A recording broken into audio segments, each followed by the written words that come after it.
Well, thank you, Colleen. And last but not least, we go out on a bang. So I have been the entrepreneur in residence, the EIR, with the New England Public Library since February of this year.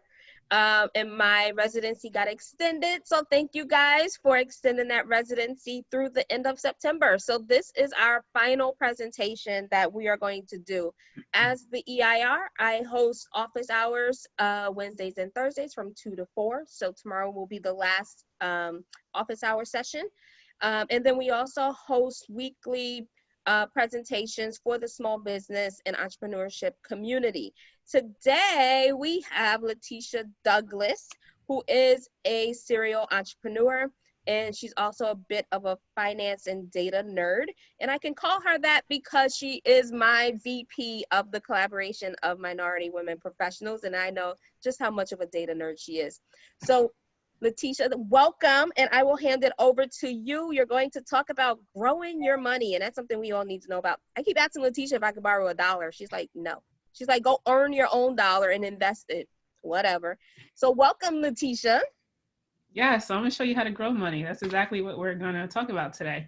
So my name is Latisha Douglas. I am the owner of Kamoda, LLC. That is a real estate investment and consulting company. We do rehabs and buy and holds. And we also do consulting for small businesses around, pretty much around business automation and small business finances. So today, let me share my screen and share my presentation.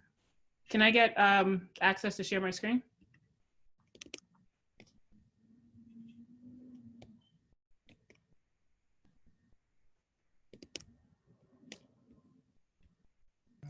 Sorry, my dogs are being very loud.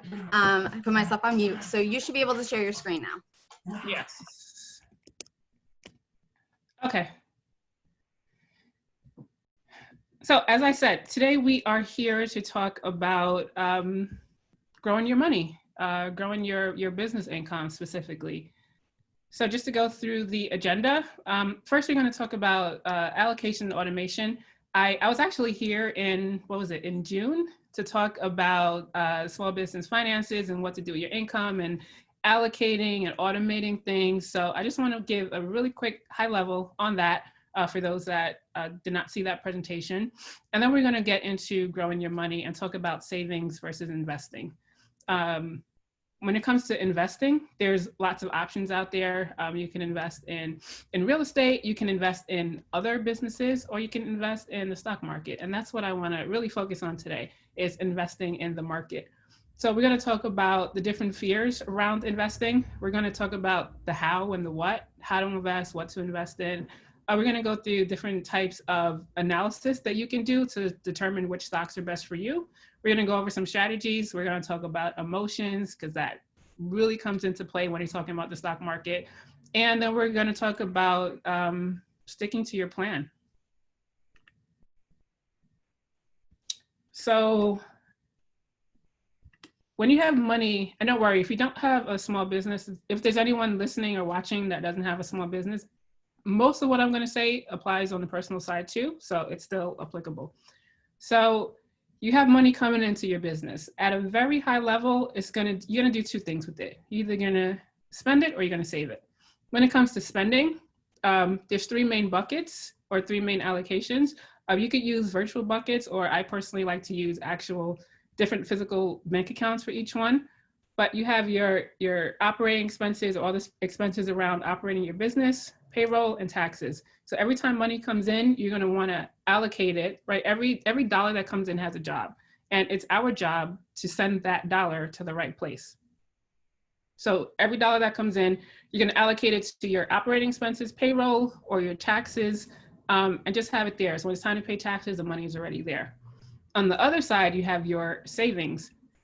You want to, again, split that into, there's three buckets. You have your emergency fund. That's anywhere from 6 to 12 months of savings for your business. So if something like COVID happens again, you're good. You have all the operating expense and payroll and money that you need to keep your business afloat.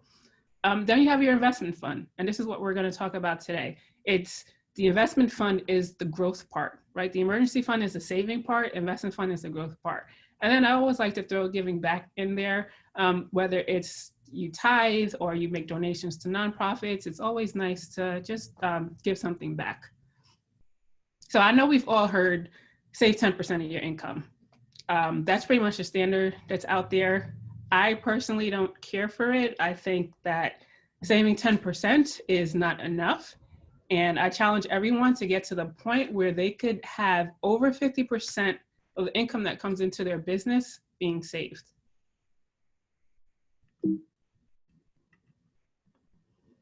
Okay, so savings versus investing. Savings equals comfortable, right? If you have 6 months living expenses or business expenses in your account, you're gonna be comfortable. You're gonna know that if anything happens, things are okay and you could keep yourself afloat for a while. But when you talk about really building wealth, right, and specifically generational wealth, you're not gonna get that through only savings, especially the fact that the bank accounts that are available to us are giving like 0.5% interest on the money that you put in there. So we wanna really talk about and focus on investing and building generational wealth. When you look at the wage gaps that we've seen, especially in the Black community for women, the economic disparities that we have seen, in order for us to close that gap, right, in order for us to catch up, we have to get there by not just saving, but by investing. We want to get to the point where we're not just consumers, but actual investors. Now you may say that, oh, I don't want to be rich. I don't need money to be happy. And to me, it's not just about having money to buy assets, not even assets, to buy liabilities, cars, houses, clothes. It's about building generational wealth, not just for ourselves, but for our future generations, right? We want our children's children to benefit from what we're doing today. We don't want every generation to have to start at the bottom. We want to give them a head start, so they could end up achieving more than, we want every generation to achieve more than we have. And the way to do that is by handing down that generational wealth. So as I said, when I talk about growing your money, in this case, I want to specifically focus on investing in the stock market. Now, a lot of people don't invest in the market because of fear of the unknown, right? Or just they don't know what they don't know. And a lot of the main question that I'm told is, will I lose money, right? So when you have things like day trading, which is buying and selling stocks, like you buy it at 9 and you sell it at 11 the same day, that's day trading. You have penny stocks, you have Forex, which is a foreign exchange market, where there's actually a lot of new MLM Forex companies popping up where you have to like sign people up to come under you. So those things are volatile. You can make money doing those things, but you can also lose a lot of money and you can lose it quickly. So that's not what I'm talking about here. I'm actually talking about long-term investing in solid companies, right? When you invest for the long term in solid companies, over time, the value of that company and that stock is going to go up and your risk is going to go down. So I want to just give you a quick visual. So Yahoo Finance. Yahoo Finance is a stock that I want everyone to come familiar with, right? This is not Yahoo. So this is Yahoo Finance. And I want to just show you what happens over time when we look at investing. So one of the stocks that I want to look at is Apple. We're all familiar with Apple. So Apple right now is trading at $114 a share, right? So I'm going to go to the chart. I'm just going to expand the chart. And we're going to go to the one-day chart. Right, so this is today, right, September 29th. So this squiggly line just show you how the stock price is moving over the course of the day. So Apple opened somewhere up here, right, at about $115 a share.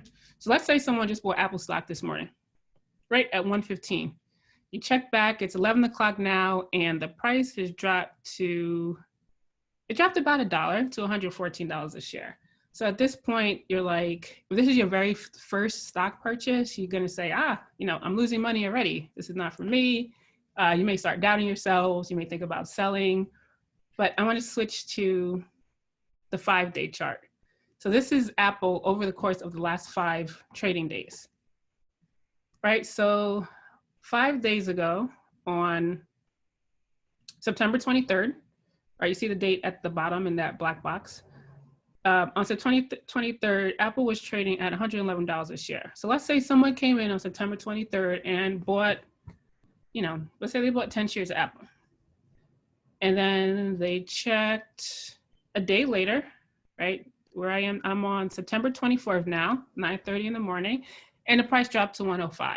So now this person's really like, that's what, about a 5% drop? So they may really start feeling like, I lost money, this is not for me. But look what happens over the course of time. So later that day, on the 24th, it goes back up a little to 109. Fast forward to yesterday, the 28th, right? You're back up at 113, 114. So it's trending upwards. Now I want to jump into the 6-month chart. So this is Apple over the course of the last 6 months. And this is where you start seeing trends, right? You start seeing that even though the stock price, right, is going up and down, right? All these dips, all these ebbs and flows over the course of the day.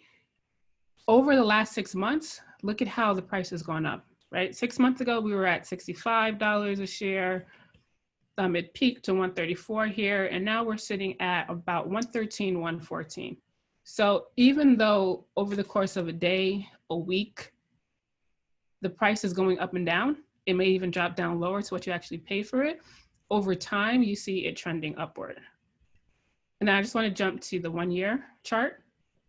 So this is Apple over the last 12 months.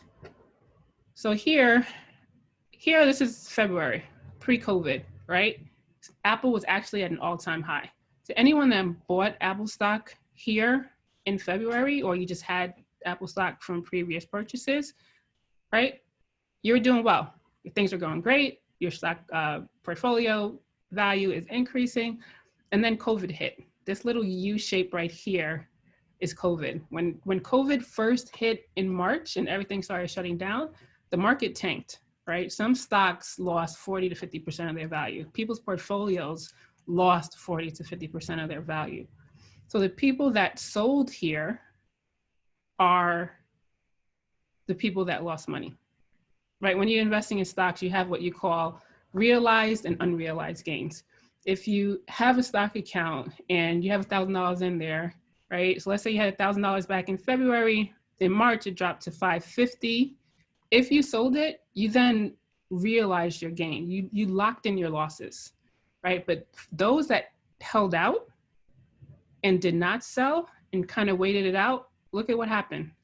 Not only did the price go back up, right? By June-ish, we were back to where we were in February, but it took off from there, right? So those that held on saw a nice return of their money and a nice increase, right? So I want everyone to get to the point that when they see these dips here, you don't panic and you don't see it as a sell, but you see it as an opportunity to buy, right? This is where, right here, this little U in March, this is where wealth is made. I have to confirm the numbers, but from the research I've done, they said there was over a $5 trillion transfer of wealth in the stock market during March, right? I know Sammy, I know we've had conversations about how the big businesses, how they benefited from COVID through all the different government assistance, right? Through the SBA loans, the economic development loans, but the wealthy also benefited from the stock market, right? So you want to be at a point where when you see dips like this, you understand that this is an opportunity to buy. The stock market is the only place where when prices go down, people get scared. Anywhere else, right? If your favorite store, if there's a sale, we all run to it. If there's a sale on your favorite food item in the supermarket, you may go and buy more than you usually buy in a week. But for some reason, the stock market, as soon as the prices drop, people sell. So I want everyone to start seeing the dips in the market as opportunities to hold and to even buy more.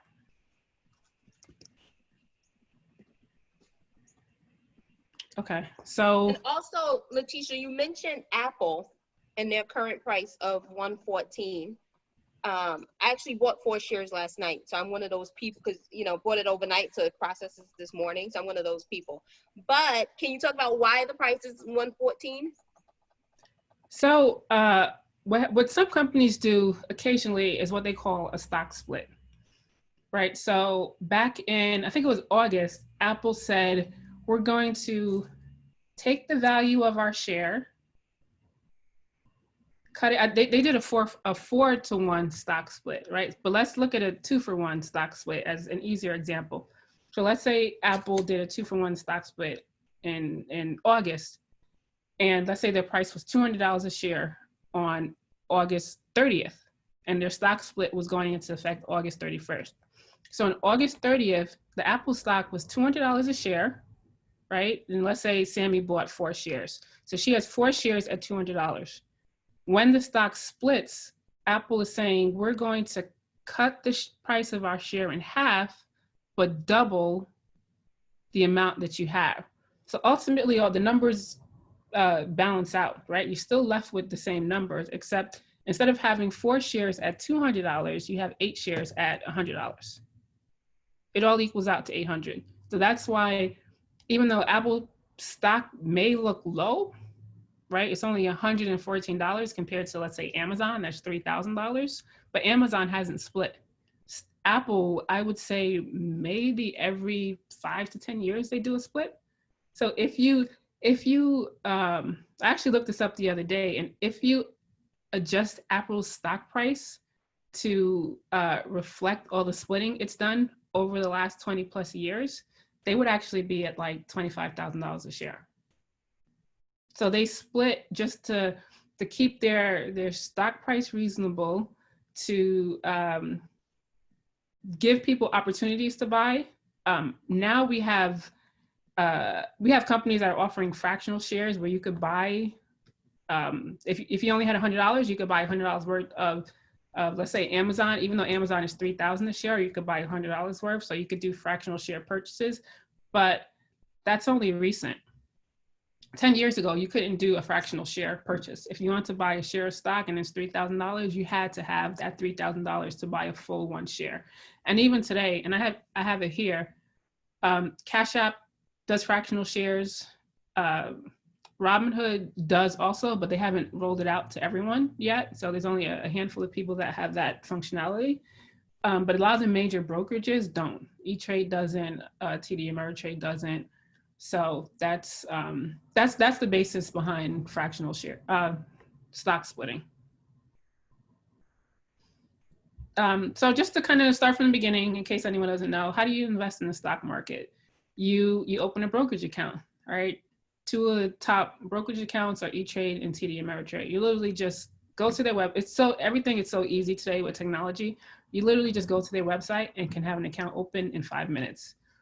And as I mentioned, there's also a couple apps where you can buy stock. 2 of the main ones are Robinhood and Cash App. Robinhood, if you're just a beginner investor, Robinhood is great. It's easy, it's simple, a simple interface. But if you're ever getting to a point where you want to do more advanced trading, I personally would upgrade from there. So the other thing, so this is about business, right? You are able to open a brokerage account in your LLC name, right? Or in your business name. So I wanted to also show that quickly. I have it up here. Yes, so this is TD Ameritrade. So if you go to open new account, you'll see all the options that you have here. You go to business and here, LLC. If you have an LLC, you just click on open an LLC account, right? LLCs open this account to invest in stocks, bonds, EFTs, mutual funds, etc. If you don't have an LLC, right? If you're operating just as a sole proprietorship, you just select that option, right? Unincorporated single business owner. Yes. So, and this is the other thing, right? Not only can you do that, but a lot of people, when you're working in the corporate environment, right, you have your company's 401k, 403b, that's automatically given to you, so you do it. But you can still do that as a small business owner, right? Look at the retirement options. You could open your own individual 401k. This 401k qualified retirement plan is specifically for self-employed individuals with businesses. So having your own business does not stop you from opening a retirement account. The other options are, you can do a traditional IRA. Traditional IRAs are great because you don't pay taxes on, if you sell a stock, you don't pay taxes until you withdraw the money at 59 and a half years old, right? If you have a stock account today, and let's say you have $10,000 in E-Trade and you sell that stock, you sell your stocks in there, and let's say 2,000 of that 10 are interest or returns that you've made, you have to pay taxes on that in the year that you sell that stock. Even if you leave that money in E-Trade, let's say you leave it in E-Trade and you don't touch it, you don't transfer it over to a personal account, you leave it there. The fact that you sold that stock, when it's time to do your taxes for that year, you have to pay taxes on that $2,000. But if you invest from a traditional IRA account, you can buy and sell all you want and no taxes are due until you withdraw that money when you retire after 59 and a half. And then you also have, if you're a small business owner, you have a couple employees, you could do a SEP IRA. You can open that up and offer it and use it for yourself and offer it to your employees. So the options are there, and they're quick and they're easy. So as far as funding your account, there's a couple options. You could put a lump sum. If you're opening the account new, I would transfer a lump sum right away, even if you don't know exactly what stocks you want to purchase yet. You transfer it and it sits in what they call a cash balance account, especially if it's new. If it's new, it could take anywhere from a few days or even a week for that money to clear. So you may want to do that right away, so it's there and it's ready for when you are. The other option is if you have a 401k from an old company that's just sitting there, you left the company and that 401k is just sitting there, you can roll it over. You can go to TD Ameritrade, open one of the IRA accounts, right, like a traditional IRA, and you can do a rollover of that money into TD Ameritrade traditional IRA, and then use that to invest in stocks. Excuse me. So if you don't have, a lot of people say, I don't have money to invest now, my business isn't making money, but you can start by rolling over an old account. I would first probably log into the account, see what you're invested in, see how it's doing, and kind of base your decision on that.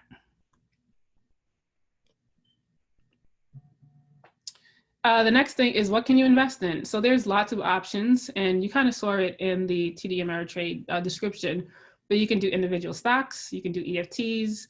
EFTs are exchange traded funds. Those are groupings of individual stocks, usually by sector. You can do an EFT that's in the technology sector and has all technology companies. There's a new EFT that I was just looking at that's, it's called iBuy. It's online retail. So it has all the online retail that are public companies. They have Etsy, they have Shopify, Wayfair, Overstock, just all the online companies. Mutual funds are similar to EFTs. They're groups of stock that are actively managed by a fund manager. You usually get those in, like, companies like T. Rowe Price and Vanguard have their own mutual funds that are under their name. And then you have bonds, futures, Forex, foreign exchange that I mentioned before, and options. Options are more advanced. We're not going to talk about that today, but that's where the real fun begins. That's what I'm personally doing now. And just at a high level, an option is you're not buying the stock directly, you're buying a contract. You're buying a contract that gives you, for example, the right to buy a particular stock at a future date, at a future price. For example, I just bought one contract. One contract is really 100 shares. but I bought one contract of Square stock for January 2023 at, I think I did a $160 strike price. So strike price is the price that you think the stock is going to be in at your contract end date, which for me is January of 2023. So I think that Square stock will be at or above $160 a share in January of 2023. If it hits that price, or if it goes above, where there's a good chance that it will go above, I think they're trading at around 150 now, your returns are tremendous. You could easily see 500, 600, 750% returns with options. But that's more advanced. I wouldn't even touch that unless you have a solid portfolio of individual stocks that you're holding for the long term. So there's levels to this, and we ain't ready yet. Exactly. So should we stay with the penny stocks or? No. No, don't do penny stocks either. So don't go high and don't go low. You want, so we call that a raggedy portfolio. If your portfolio consists of all these smaller penny speculative stocks, that's not what you want. You want the major players. You want Apple, you want Google, you want I only know what penny stocks are from Wolf of Wall Street, where he like manipulated all the penny stocks. No, but that's what I'm like, that's not good. That's exactly what happens. And by the time we hear about it, it's too late. Exactly. So they'll buy a ton of penny stocks, right? They'll put out this mass email, a mass marketing, hyping up the stock. Everybody runs and buys it. The price goes up, and then they dump it. And by the time we realize that, like we missed the boat, we missed the party. You're scammed out of it, yeah. Yeah. So the stock market is ultimately made up of lots of indices or indexes. The top four in the United States are the Dow Jones, NASDAQ, S&P 500, and New York Stock Exchange. The Dow Jones is 30 of the biggest companies in the United States, right? That's where your major hitters are. That's where Apple is, Home Depot, what else?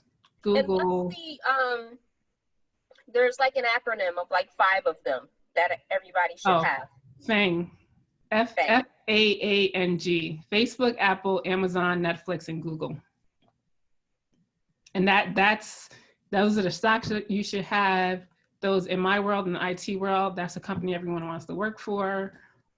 So that's the acronym. And can I just say, I only know this because I'm friends with Latisha. So when we talk about, you're the average of the 5 people that you associate with and how you need to get around those people who's doing what you need to do, from just having simple conversations with her when she's like, yo, I just bought a whole bunch of stock. I'm like, oh, teach me then. How did you do that? So yes. Choose your acquaintances wisely. And I want to share at the end some resources and people that I follow that have helped me tremendously. So we don't have to go to business school for this. We can get our information from you. This is all self-taught. I mean, I started back in like 2000, 2001. My parents don't know anything about investing in the market. No one I knew where I lived was doing it, right? I literally, back then it was books. I went to my parents' house and I was looking at. Did you go to the library? Yes. I have my library card. Yeah. I took out books. I bought some books. I was looking at my stash that my parents still have up, and just looking at all the books that I was reading in 2021. So it was, it's self-taught. You don't have to get formal education for this at all. So, okay, the Dow Jones, 30 companies. The NASDAQ is a list of about 2,500. This is where a lot of the smaller companies are, the speculative, probably some penny stocks in there. S&P 500, it's 500 of the top companies within the US. And in New York Stock, the NYSE is New York Stock Exchange. There's actually a physical location in New York City on Wall Street. And my former company, Prudential, we're listed on the New York Stock Exchange. So the numbers I have here are just the points. And this really just helps you get an idea of how the market is moving daily. So, for example, the Dow Jones is a little over 27,000 points. So tomorrow I have the stock app on my iPhone. And if I look at that and see tomorrow that Dow Jones is at 2,800, I'll know that my stock portfolio is probably up, right? Because I have a lot of the major players that are in the Dow Jones. So I know that the market had a good day and my returns are probably higher than they were the day before, and vice So what versa. are the points based on? The movement in the market. Okay. I don't know the exact science behind it. Right. Because I always wondered that because it's such bizarre numbers. Like, you're like, where do you get that? Yeah, I don't know where they started. It's probably some makeup of the companies in there and some kind of point split. You know, whereas if Apple drops 20%, there's a formula that'll show how it affected the points for the Dow Jones that may drop it 1 or 2 points. If you see hundreds of point drop in a day, that's a big deal. That's not good. You usually see 10, 20 point differences. That means the market is pretty much holding steady. And then the market is open 9:30 a.m. to 4 p.m. If you try to buy stocks after that, it's going to hold it, but it's not going to execute till 9:30. So sometimes I do a lot of buying at night, and the next morning at 9:30 on the dot, my phone just starts going off and all the notifications like this executed, that executed start coming through. You can sign up for extended after hours trading, but that's more advanced and that's a whole different beast. So when you look at stocks, there's essentially there's 3 main types of analysis. You have trend analysis, fundamental, and technical. Trend analysis is what we all should be doing. And this is how I started. It's pretty much just looking around you and seeing the companies that are affecting your everyday life. Fundamental analysis is a little more advanced. You're going to take a deeper dive into individual companies and look at the company itself. You look at some financial, you look at what the analysts are saying. And then technical analysis is super advanced. I would even say it's optional at the level that we're talking about today. And this is where you look at charts, you look at candlesticks, and you try to get an idea of the exact timing to jump in and out. You saw the chart that I showed, how the numbers kind of go up and down all day. The technical analysis will help you find the exact moment that is best to get in and over the course of a day. So for trend analysis, as I said, look around you, right? If you don't have an iPhone, I'm almost positive you know someone that has one. We've seen how Apple has disrupted the cell phone industry over our lifetime, right? They started with the iPod and then the iPhone, and all the other companies followed, but they were the originators. Netflix, if you don't have a Netflix account, I'm sure you know someone who does. Right? If it wasn't for Netflix, we may still be running over to Blockbuster to go rent videos. They literally put Blockbuster out of business. Remember when they sent DVDs? That was how they started. Yep. They used to do the mail-in, and everybody was doing it. Even people I knew that didn't have money was doing their $8, $9 a month Netflix subscriptions, right? And they've grown tremendously since then. The same with Amazon. I know people that bought from Amazon every day. We weren't doing that 10 years ago, right? So we've seen how these companies and Google, it's a company, but it's also a verb now. Like, how many times have you said, Google it? Google is not a verb. Google is the actual name of the company, but they're so integrated into our lives that we now use it as a verb. And this is what Sammy was talking about, FANG, right? The Facebook, that stands for Facebook, Apple, Amazon, Netflix, and Google. Those are like the top 5 companies in the US that we probably touch every single day. So you want to look at those companies, find the ones that you like, invest in it, keep them long-term, right? Here, we're not really thinking about price. We're not really thinking about, is Apple, it's at 114, but let me see if I can get it at 112 today. We're not doing that. We're just buying, keeping long-term, because long-term doesn't matter whether you got in at $112 or $113, right? You're buying, hopefully you're buying every month, you're holding it for the long term, and you're investing that way. So what would you say long-term is, like, suggested? 10 plus years. 10 plus years. Okay. Yep. Oh, I forgot to give my examples. So there's an example. Let's say you have a business and you're saving $1,000 a month. And honestly, most businesses, we know, most small businesses, even people with jobs, are not even at a point where they could save $1,000 a month, right? But let's say you are. Let's say you save $1,000 a month for 12 months, $12,000, right? Let's say you do that for 10 years. In 10 years, you have $120,000. If you were saving that in a bank account that gave you 1%, let's say you have about $125,000 with interest, right? That's okay. That may make you comfortable knowing that you have, a nice little chunk of change in the bank, but that's not building that generational wealth that I spoke about earlier. Can we go back to the levels of it? So you just said basically if you have 125,000 in the bank, that's okay. And imagine in 10 years with inflation, that's not going to be worth that much. This is why we got to step our game up. Yes. Now look at the flip side, right? Us too should be able to frown at 125,000. Yeah, that's where you want to be, right? Look at the flip side. Let's say year one. Let's go back to 2010. You take that $1,000 a month, right? At the end of the year, you have 12,000. Let's say you took that 12,000 and bought Apple stock. And let's say years 2 through 10, you didn't even buy anymore. Years 2 through 10, you went back and just put your money in the bank. That $12,000 worth of Apple stock that you bought in 2010 today is worth about $185,000 to $190,000. Plus, right, you still have your 9 years worth of bank savings, which is another $100,000, 108 to be exact. So let's say 190 plus the 108, that's 298. You now have almost $300,000 in the bank. Now we're talking about building wealth. And that's just from doing it 1 year. Imagine if you do that, if you did it you kept it up for the full 10 years, right? That's when you can literally get to the point where you're seeing over $1 million in your lifetime.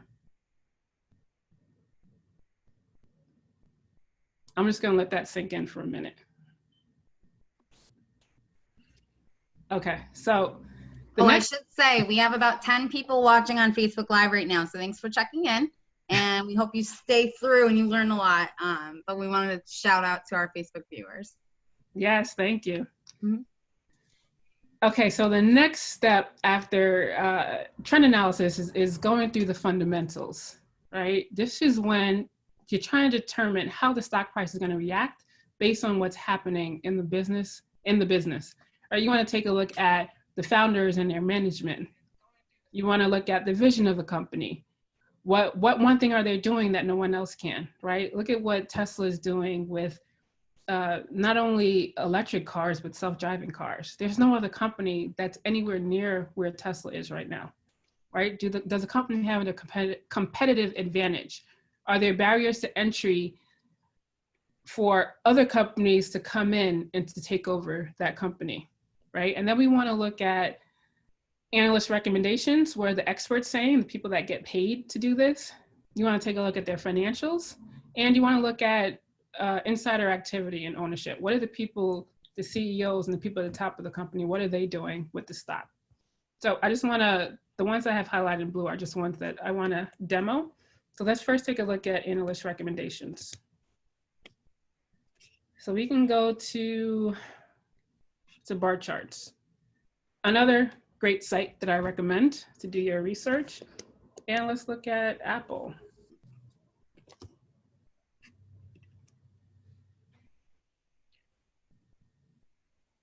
So this is pretty much a similar screen to what you see in Yahoo Finance. You have your chart here, you have your financials, but I want to go down to analyst ratings. So what are the analysts saying about Apple stock? You see here on a scale of 1 to 5, the average is about 4.3 3 months ago, and today it's still the same, 4.31. Right? If you look at the breakdown, 26 analysts weighed in on Apple. 16 of them said it was a strong buy. 4 said moderate. 5 said hold, meaning don't buy it, but if you already have it, you're okay holding on to it. And 1 person says sell, which is an outlier, as we can already see. And this was 3 months ago. Today it's exactly the same. 16 Are strong these buy. analysts influenced at all by Apple or these other companies? Like, is there anything influencing their opinions? There shouldn't be, but there could be. That's why you want to look at the average of all of them, because you never know if one or 2 are being influenced.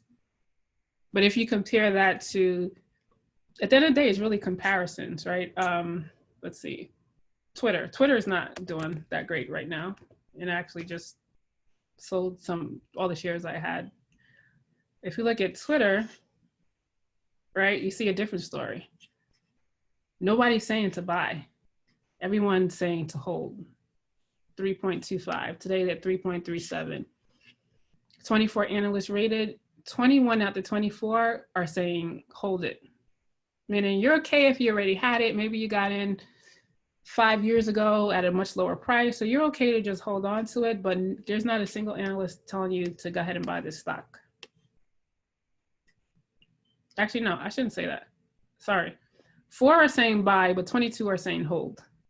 So I would still go with the masses and say it's not a good stock to buy based on the analyst ratings.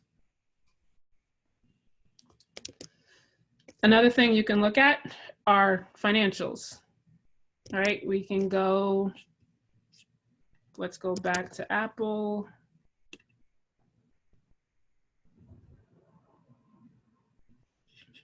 Let's do this.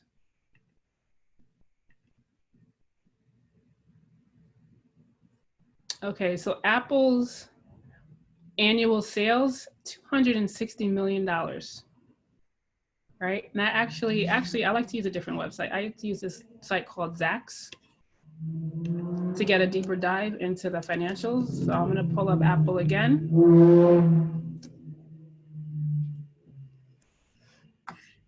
Then I'm going to go to key company metrics. Right? And I'm going to see that $260 million, where is that coming from? So Apple has 5 lines of businesses, right? And these numbers here make up that 260. So their biggest revenue comes from their iPhone. Then services, and they have their MacBooks and their Mac desktops, their iPads, and wearables. And you also want to just take a look at the lineage, right? And the trends. So back in 2015, they sold 155 million. It dropped down to 136, 141. In 2018, it was 164. And I think these larger numbers are when there were major iPhone releases, version releases, when everyone was updating their iPhone or upgrading their iPhone. Then you look down, their Mac revenue stayed pretty consistent, so did their iPad, but then you get to wearables. In 2015, they made 10 million off of their wearables, and now they're at 24 million. So they're really getting into the wearable space. They have their iWatch, and from what I hear, there's some other stuff coming down the pipeline for Apple in regards to wearables. And then their services. In 2015, 19 million, today it's 46 million. I think we've all noticed that a lot of companies, Microsoft, a lot of them are doing the same thing. Before, where you could just, if you're buying software, you just pay a one-time price. But now they're all switching to more of a service model where you pay a small amount every month. This gets them not only more consistent revenue, but long-term. So instead of me buying Microsoft Office for a couple $100, I now have to pay whatever, $10, $15 a month, but I have to pay that for a lifetime. They're locking you in. The bottom part shows how that 260 million is split up across the world. Of course, their biggest here in the US and America. Their next biggest market in Europe. But then you look down at Asia, they're only 17 million. There's a huge growth opportunity for them in other countries. So I think I heard that they're hitting the India market now. So when that, and India is huge, right? So once that takes off, they could increase their revenue tremendously. So you could see that their revenue is growing over the years. You could see that they have multiple lines of businesses. So Apple is not going to disappear tomorrow, right? Even if we have a round 2 of COVID and something happens, the stock price may go down, but you know that Apple's revenue, their lines of businesses, their numbers are strong. They're growing. They have multiple lines of business. So even if one doesn't do well, they have others that can kind of hold them up. Does somebody have a question? There are definitely ones that are like growing because of COVID, like Zoom is humongous. So you got to keep that like framework in mind, you know, what companies are going to last through a second wave. Yeah, the technology sector was huge during COVID. A lot of companies they're at all-time highs. And you can also glance at quarterly, right? The quarterly just shows you, as you can see here, this is telling you that the fourth quarter is Apple's strongest quarter. And that's, you know, most likely because of the holiday season. So those are financials. That's just a quick look at financials. There's many other things you could look at, but at a high level, you could start there. Then you have insider activity and ownership. So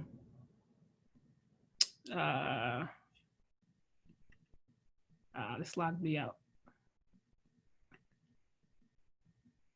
Okay, I'm gonna stop sharing for 1 second so I can log in. Just so y'all don't see everything.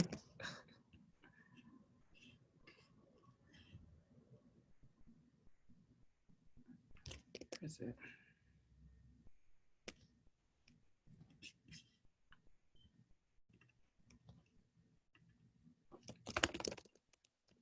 We can see you. Okay, good. Thank you. I was going to say, we can't see your password. Don't worry.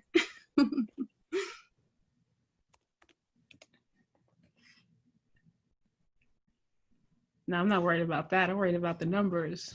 I figured. Oh, that's what we want to know. I know exactly, right? We're like, what? That's why I ask for $1 all the time. I'm putting some asking for $10.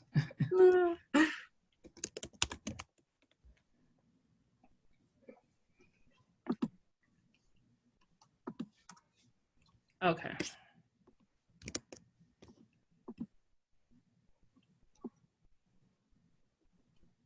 Is my video not on? Okay. We have a comment on Facebook that we were talking about Blockbuster and Netflix, and someone's husband still gets DVDs, she says. Really? Yeah. Do Netflix? So they're not antiquated yet, but you know. I didn't even know they were still doing still that. sends DVDs? I don't know if she meant through Netflix or just buys CDs or DVDs, but yeah. Oh, okay.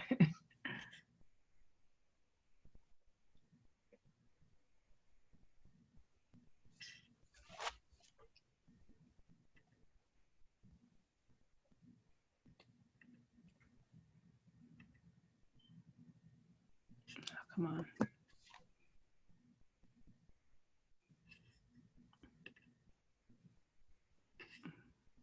So what are we looking up on E-Trade now? I am trying to look up insider activity. Oh, okay. And this is...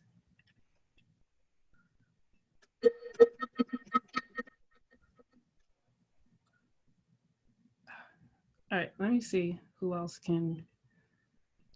I personally like E-Trade the best. And those are free accounts. You just sign up through E-Trade and you get information, or do you have to pay for those accounts? Well, for E-Trade, if you have an account with E-Trade, you can get that. Okay. All right, so what I was going to show, this is not cooperating, is I was just going to show, you could look up insider activity. You could see what the CEO and all the top C-suite executives of a company are doing with their shares. You could, every option or all the shares that they get through working with the company, because sometimes their salary is not just it's stocks too. You can see everything they get. You can see everything that they sell. So if you look at a company and all of a sudden you see all the CEOs and management, they're all selling, you could, start thinking, is something more going on? Is there a reason why they're not holding on to their own company's stock? And then ownership, stocks are owned not just from by people, individual investors, they're also owned by corporations. So I like to look at a stock, look at the breakdown of the percent of ownership, the percent of institutional ownership, how many companies, mutual funds have Apple as part of their portfolio versus individual investors. The more you see institutional ownership, the higher that percentage is, the better, because they kind of know what they're doing more than we do. So I like to look at that ownership breakdown. And this is where the whole corporation as a person laws come in, correct? Where they're like, oh, Coke is a technically a person. Coke company. Yeah. Mm-hmm. Okay. Oh, I gotta move quickly. All right. Then technical analysis is just, like I said, it's more advanced. That's when you focus on, you see where you saw the charts, how the price kind of went up and down over the course of the day. Technical analysis will help you determine exactly what point you wanna get in versus, but this is for people that are more day trading, people that are holding on to their stock, are not doing long-term, they're in and out. So personally, I could never do day trading. Like, that is so much stress. You're checking your phone. I know people that do it. You're checking your phone every minute. Yeah. So this makes a lot more sense for generational wealth. So just to show you, like a day trader, technical analysis, this is what you call a Bollinger Band, right? So they look at this, the black line is a line that I showed you before. The shaded part is the Bollinger Band. So every time the stock kind of goes out of the band, it kind of bounces back and dips back. So they look at those patterns, right? They see if the stock is here, they know that there's a good chance that it's going to go lower. So they wouldn't buy here. This could be like 9:28 at 10:30. They'll wait till this point, an hour later. So they know when to get in and out. So then in this chart, the safe space to buy and sell would be within the green? Yeah, once it dips towards the bottom, like here, you'll know that it's likely going to go up in a little bit. So this is a good time to buy. Okay. Whereas here, when it's outside of the top of the band, it's not a good time to buy. And then you have, let me turn this off, what they call candlesticks, which you guys may have seen before. I have to drop for another call. Thank you, Latisha. Colleen, can you just end everything when it's done? Yes, I can. Okay. Awesome. Thank you. Thanks for being here, Samantha. All right, I'll wrap it up in 2 more minutes, but this is Bollinger. These are candlesticks, and these just pretty much tell you, the red and green tells you if the price went up or down. If it closed higher or lower than it opened, right? Green is good, red is bad. The lines tell you, so this is saying the stock opened here at the bottom, closed higher at the top because it's green, but the line is the fluctuation across the day. So it could have opened at 100, closed at 105, but at some point in the day, it dipped to 95. That's what the line is. So people just use, that's just another way of doing technical analysis. Strategy, you don't need dozens of stocks. You want a handful, ones that you can really take the time to really stay on top of. Every few months, you dive into the fundamentals, make sure everything is going well with the company. You want to. How often would you check these stocks on your phone or on your accounts and stuff? If you have like 5 manageable ones.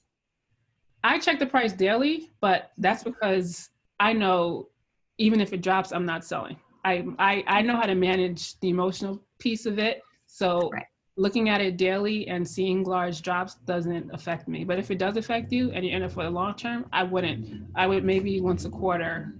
Too emotional. So good advice. Yeah. I mean, you want to diversify. You want to mix. I would do a mix of EFTs and individual stocks. Individual stocks, again, I'll stick with the major players. EFTs are sectors. So I would definitely have a technology sector EFT because that's what's really been taking off, and there's so much innovation coming. And just look at the different sectors, see which ones you're interested in. And you want to do what they call dollar cost averaging. So dollar cost averaging is if you buy the same amount every month, like if you say, you know, you're gonna do that $1,000 a month, if Apple stock is $100, that $1,000 will buy you 10 shares. Next month, if Apple drops to $50, that $1,000 is now gonna buy you 20 shares. So when it drops, it's great. You can get more shares. When it goes up, it's great because you're getting a higher return. So that's what dollar cost averaging is. Emotions, as I said, trading or investing will exasperate emotions. You have to take the emotions out of it. It's a roller coaster, especially certain stocks like Tesla. It'll be 500 today, 250 tomorrow, 300 the next day. So based on this, when would you suggest selling? Like when it gets so bad that you're just like, this will never recover, or? Yeah, I mean, if you see like BlackBerry, right? BlackBerry is pretty much non-existent now, but you kind of saw it. You kind of saw when everyone was switching to Apple, and then Androids came out, and you saw how everyone in business had a BlackBerry, and then companies were slowly switching. So you saw their decline, right? If you follow it, just by following what's going on around you. So if it's a situation like that, at some point I would say, yeah, you don't want to hold 10 years and then the company goes out of business and the price goes down to nothing. So in a case like that, I would sell early. But other than that, if it's a world event, like COVID, like 9/11, I wouldn't, if it didn't impact that company directly, but the price is down just because of what's going on in the world and the economy, I would still hold out. Stay the course. Okay. Yeah. Stay the course or stick to the plan. That's my next slide, right? Have a plan, have an entrance and exit strategy. If you think you're a person that will be the opposite and just go crazy, just say, I'm only buying X amount, making X amount of purchases in a month, take the emotion out, and just be disciplined and patient and stick to the long term. And my last slide, these are some of the websites that I went to. Barchart, Zacks, and Yahoo Finance are the top 3 when it comes to researching and doing your fundamental analysis. You have this is recorded, so if you are not taking notes, you will be able to access this slide again. It's going to be on our YouTube and on our Facebook video catalog. Yep. E-Trade and TD Ameritrade are 2 brokerages that I talked about. And then on the right are some YouTube, these all have YouTube channels and websites and Instagram pages where they talk about stock investing. This is local folks within the inner city communities that have really excelled and researched and learned and became top traders, and they have weekly videos and live events where they discuss trading and long-term and options, and those are just the ones that I recommend and that I actually listen to. So these are podcasts, or? They are YouTube channels. Okay. And that's it. Any questions?